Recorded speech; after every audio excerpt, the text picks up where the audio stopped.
Hello class 10th, let's start. हमारा chapter कौन सा? 12th चैप्टर चल रहा था, main natural resources. Natural resources के बारे में हमने पढ़ा था कि नेचुरल रिसोर्सेज हमें कहाँ कहाँ से मिलते हैं, उन सब के बारे में हमने डिस्कशन किया था। आज अपने बात करते हैं management of natural resources. Natural resources का मैनेजमेंट कैसे होता है उस सब के बारे में अपने क्या करते हैं, डिस्कशन करते हैं। ठीक है, तो मैनेजमेंट ऑफ नेचुरल रिसोर्सेज के जो मैनेजमेंट होता है, ठीक है, वो किस टाइप के अंदर डन किया जाता है। तो देखना स्टूडेंट्स, यानी कि जो क्या होता है हमारे यहाँ पर पूरे अर्थ के ऊपर जो भी मतलब रिसोर्सेज हैं, ठीक है, उनका अनइक्वल डिस्ट्रीब्यूशन है। ठीक है, क्या है? अनइक्वल डिस्ट्रीब्यूशन है, यानी कि किसी भी जगह मतलब प्रॉपरली हर एक जगह इक्वली डिस्ट्रीब्यूशन नहीं है। ठीक है, कहीं ज़्यादा होगा तो कहीं क्या होगा, कम होगा। ठीक है, तो man exploits natural resources for his livelihood. The primitive human beings was dependent on plants and animals for his requirement. पहले के ह्यूमन बींग्स क्या करते थे, यानी कि मेनली प्लांट्स और एनिमल्स के ऊपर अपनी रिक्वायरमेंट्स को कंप्लीट करने के लिए डिपेंड करते थे। Density of population was less, the requirements of human were limited and the level of technology was low. तो उस टाइम के अंदर टेक्नोलॉजी वगैरह क्या थी, कम थी, लिमिटेड रिसोर्सेज वगैरह थे। ठीक है, तो इसलिए ज़्यादा एक्सप्लॉयटेशन वगैरह नहीं हो पाता था। लेकिन आजकल क्या होता है, नेचुरल रिसोर्सेज के लिए मैन क्या करता है, एक्सप्लॉइट करता है। जैसे समझते हैं, एक मैन को एक टेबल बनाना था, ठीक है, अब टेबल बनाना था वुडन का। ठीक है, तो वुडन का टेबल बनाने के लिए उसको सिर्फ एक ट्री की रिक्वायरमेंट थी। कितने की रिक्वायरमेंट थी? एक ट्री की रिक्वायरमेंट थी। बट उसने क्या किया, जब वो वहाँ जंगल में गया ट्रीज वगैरह काटने के लिए, तो वहाँ पर उसने एक ट्री की जगह कितने काट लाया, 4 काट लाया, इस सेल्फिशनेस की वजह से कि एक का तो मैं टेबल बना लूंगा, बाकी 3 जो ट्रीज वगैरह उनकी कटिंग करके उनकी जो वुड है उन वुड को मार्केट के अंदर क्या कर दूंगा, सेल कर दूंगा। ठीक है, आजकल क्या हो रहा है, टेक्नोलॉजी भी ज़्यादा बढ़ गई है, तो उसकी वजह से भी क्या हो रहा है, काफ़ी ज़्यादा मतलब यानी कि इसकी कटिंग वगैरह या फिर मतलब जो नेचुरल रिसोर्सेज वगैरह हैं, ठीक है, उनका मतलब ज़्यादा एक्सप्लॉयटेशन हो रहा है। In addition to exploitation of livelihood resources, man by scientific and technological development also began to exploit the resources of production. Due to continuous growth of population, the demand for resources had increased. With the development of technology, man increased his capacity to use these resources. पहले man के अंदर इतनी capacity नहीं थी कि हर एक resources का मतलब क्या कर सके, अच्छे से क्या कर पाए, यूज। तो देखना बेटा क्या होता है कि नॉर्मली यानी कि इंक्रीड वगैरह, तो पहले ह्यूमंस के पास में इतनी ज़्यादा टेक्नोलॉजी वगैरह नहीं थी जिसकी वजह से वो रिसोर्सेज का ज़्यादा यूज कर पाए या रिसोर्सेज की कैपेसिटी का ज़्यादा यूज कर पाए। आज क्या है कि नॉर्मली यानी कि उसके अंदर क्या है, यानी कि मतलब टेक्नोलॉजी वगैरह क्या है, ज़्यादा है, जिसकी वजह से मैन ने अपनी क्या कर लिया है, रिसोर्सेज को यूज करने की कैपेसिटी को क्या कर लिया है, बढ़ा लिया है। लेकिन इससे सबसे बड़ी प्रॉब्लम जो सामने आ रही है, कौन सी कौन सी, कंजर्वेशन की प्रॉब्लम। ठीक है, तो मैन क्या कर रहे हैं, रिसोर्सेज का काफ़ी ज़्यादा अमाउंट के अंदर यूज़ कर रहे हैं, जिसकी वजह से उनका मतलब क्या नहीं हो पा रहा, कंजर्वेशन नहीं हो पा रहा। अब जब कंजर्वेशन नहीं हो पा रहा यानी कि उनका बचाव नहीं किया जा रहा, तो उसकी वजह से कंटिन्यू उनका क्या हो रहा है, एक्सप्लॉयटेशन हो रहा है। ठीक है, और अगर अपने कंटिन्यू इसी टाइप के अंदर या इसी स्पीड में ट्रिमेंडस रेट पर अगर अपने यूज़ करते रहे, तो आने वाले टाइम के अंदर क्या हो जाएंगे, सारे के सारे खत्म हो जाएंगे।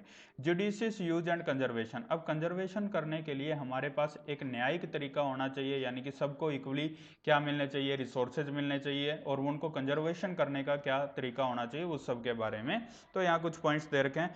तो कंजर्वेशन क्या होता है, यानी कि बचाना। ठीक है, और बचाने का तरीका क्या होता है, यानी कंजर्वेशन का एक्चुअल मीन क्या होता है, not to use natural resources and only protect them. यानी कि आपको नेचुरल रिसोर्सेज को ऐसा नहीं है कि जैसे क्या था कि फ्रिज में एक केक पड़ा है, ठीक है, उसको आप मतलब 6 मंथ तक संभाल के बैठे रहो कि हाँ हमने नहीं खाया इसको, मतलब आगे और किसी के लिए बचा के रख लिया, ये मीन नहीं होता। यानी कि आपको उसका यूज करना है, only protect them and only protect them, यानी कि आपको यूज करना है और उनको क्या करना है, प्रोटेक्ट करना है। ठीक है, अब देखो, they should be use miserly, यानी कि जितना उनका यूज है, ठीक है, बुद्धिमानी तरीके से, यानी कि जितना हमें चाहिए, जितना हमारा एक्चुअल यूज है हमें उतना ही करना चाहिए, उससे एक्स्ट्रा हमें यूज वगैरह नहीं करना चाहिए। In spite of their need they should be kept for future use.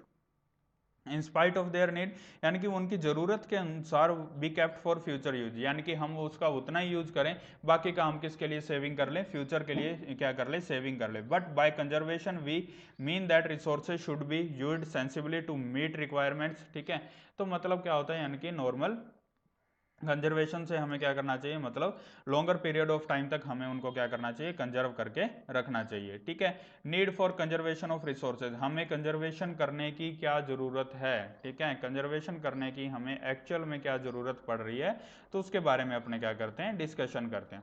Human beings has been various natural resources to fulfil their his needs. ठीक है, यानी कि उनको अपनी जरूरतें कंप्लीट करने के लिए नेचुरल रिसोर्सेज के ऊपर डिपेंड करना पड़ता है, लाइक एज फूड या फिर अदर सब्सटेंस या फिर लैंड वगैरह। ठीक है, खेती वगैरह के लिए लैंड वगैरह चाहिए, रहने के लिए लैंड वगैरह चाहिए।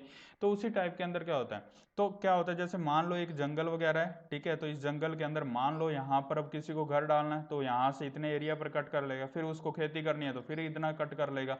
तो इस टाइप के अंदर क्या हो रहा है, यानी कि कंजर्वेशन तो हो नहीं पा रहा, कंटिन्यू कटिंग चल रही है। ठीक है, exploited and used forest products, minerals for development of irrigation and power. In the last 2 centuries, there has been rapid growth in the population and industrial production. Population और इंडस्ट्रियल प्रोडक्शन में यानी कि काफ़ी, यानी कि कुछ 2 सेंचुरी से काफ़ी ज़्यादा मतलब क्या हो रहा है, काफ़ी बढ़ रहे हैं। ठीक है, मतलब पॉपुलेशन काफ़ी ज़्यादा बढ़ चुकी है। जितनी ज़्यादा पॉपुलेशन होगी तो उतनी ज़्यादा डिमांड होगी रिसोर्सेज की, और जितनी ज़्यादा रिसोर्सेज की डिमांड होगी तो रिसोर्सेज का एक्सप्लॉयटेशन होगा। तो आने वाले टाइम में, एक टाइम में क्या हो जाएंगे, सारे के सारे जो मतलब रिसोर्सेज वगैरह ये एक टाइम में क्या हो जाएंगे, खत्म हो जाएंगे। Year ago global population was 1.7 billion, now it has read 5.25 billion.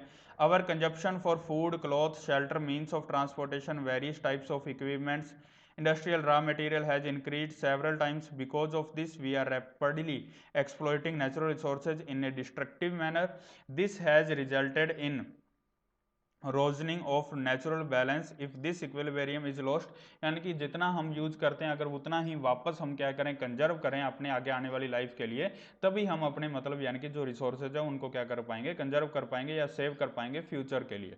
अगर अपने कंटिन्यू इसी टाइप के अंदर यानी कि विदाउट बैलेंस अपने डिस्ट्रक्टिव मैनर में उनका यूज करते रहेंगे, तो एक टाइम पर आने पर क्या हो जाएगी, ह्यूमन बींग्स क्या आ जाएंगे, खतरे में आ जाएंगे, और जिसकी वजह से मतलब काफ़ी ज़्यादा लॉस हो सकता है। ठीक है, thus for the existence and for the progress of human being conservation and management of natural resources is necessary. इसीलिए जो नेचुरल रिसोर्सेज है उनको मतलब क्या करना, सेव करना हमारे लिए काफ़ी ज़्यादा क्या हो चुका है, कंपलसरी हो चुका है। वेज ऑफ देखना स्टूडेंट्स, क्या क्या वेज हैं जिनके थ्रू हम रिसोर्सेज को क्या कर सकते हैं, कंजर्व कर सकते हैं, इसके बारे में अपने क्या करेंगे, नेक्स्ट वीडियो में डिस्कशन करेंगे। Thank you and have a nice day.